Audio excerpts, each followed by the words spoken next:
dëshironin në kohën e presidentit Biden, kur ishte emisar Escobar, dëshironin që të afronin po ashtu ambasadori në Serbi që ishte. Kur dëshironin që të ambane sa më afër Serbin, për shkak që ajo mos të shkoj afër Rusisë, po ashtu dhe Kinës, atëherë ishin shumë miqësor dhe më tolerant ndaj politikave të Serbisë dhe bën impresion më shumë ndaj Kosovës.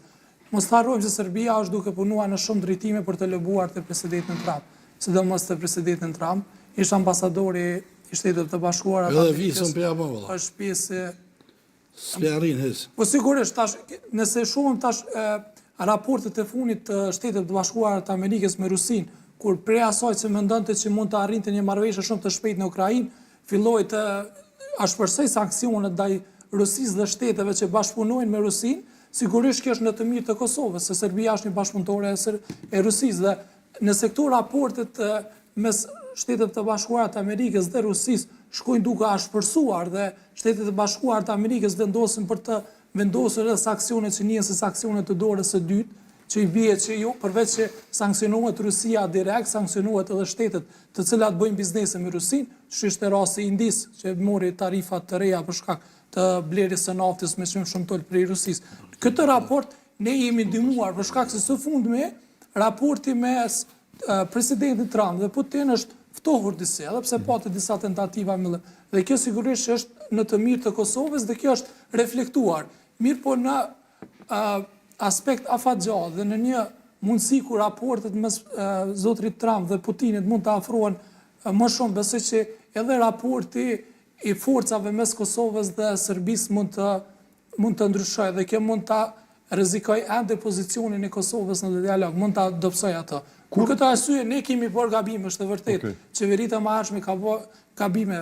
Zotri Kurthi ka qenë më insistues që të vendoset rendi në veri. Ka tentuar 2-3 herë, nuk kemi pas sukses, janë bllokuar rrugë, janë bllokuar ura. Po që të tjerët nuk kanë insistuar dhe nuk kanë angazhuar. Po jo, kanë insistuar, po jo në mos të njëjtë. Jo, nuk kanë insistuar. Me jetësim marrëveshjesh. Asnjë sen që ka ndodhur në pjesën veriore të vendit nuk ka ndodhur jashtë në kuadrit të marrëveshjeve të ndodhura pe 2013-s deri në 2020. Besoj kjo ka qenë suksesi më i madh. Për ato të jetësuarat. Suksesi më i madh ka qenë armiku është i gatshëm, e përmendin një situatë. Suksesi më i madh në integrim. Edhe shteti të veriu ka qenë gjatë. Armiku ka qenë më insistues. Tash ka qenë më insistues dhe ka qenë më insistues. Ka qenë më insistues, mos harrojmë njeriu secilin në kapacitetet veta për sy se çështja e veriut është çështje kauzale gjitha qeverive. Në Republikën e Kosovës kanë rënë qeveri. Vetë ta përfundoj. Njeriu më meritor, për këtë padyshim është heroi Afrim Bunjaku. Pas vrasjes së Afrim Bunjakut, çësia edhe e bashkësimit ndërkombëtar ndaj veprimeve të qeverisë së Kosovës në veri ka ndryshuar. Këtë duhet ta kuptojmë, domthonë njeriu më meritor numër 1 është heroi Afrim Bunjaku. Pastaj janë meritat e qeverisë. Për shkak që qeveria nuk ka pas sukses. Nuk ka pas sukses. Enver Zymberi që ka vdekur kodër aty në mosa vëro. Dhe çka ka qenë gjendja pas vdekjes së heroit Zymberi në gjithë territorin e Republikës Kosovës. Pastaj hapja e urave të reja. Ka qenë situatë që ta profesoresha Bregasi pse nhall qeverinë Republikën e Kosovës kanë rënë për arsye të dialogut Kosovë-Serbi. Po, sepse veriu ka qenë keq. Veriu ka qenë shumë keq. Politika në Republikën e Kosovës janë bënë fitu zgjedhjet në llogaritë të dialogut.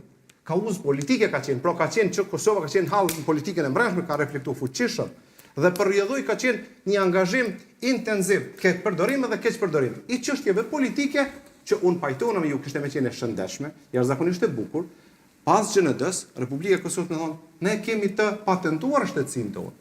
Në çështjen e dialogut kur unë si teknik, me thonë, ngelemi si teknik, për arsye se është e shëndetshme, edhe në shtetet më të mëdha kur vjen çështja e ndarjes, që kjo teknikja nënkupton sukcesionin në instancë fundit. Në instancë fundit, po them. E lemo në situatë kur ke armiqësi, por problemi është egzageruar në atë formë, Shtetet e Bashkuara kanë qenë kujdestarë të gjithë procesit. Pra edhe në kohën e që përmeni Shkodra, çështjen e ish përfaqësuesit special Shtetit Bashkuar të Amerikës zotit Escobar, ka pas një angazhim intensiv në përgatitjen e asaj që tek ne një si pajtimi ndodhur në Bruksel dhe në Ungar, e që faktikisht Flamuri e shpjegoi në një formë tjetër kur thotë ka qenë një farë lloj plani franko-gjerman, konkretisht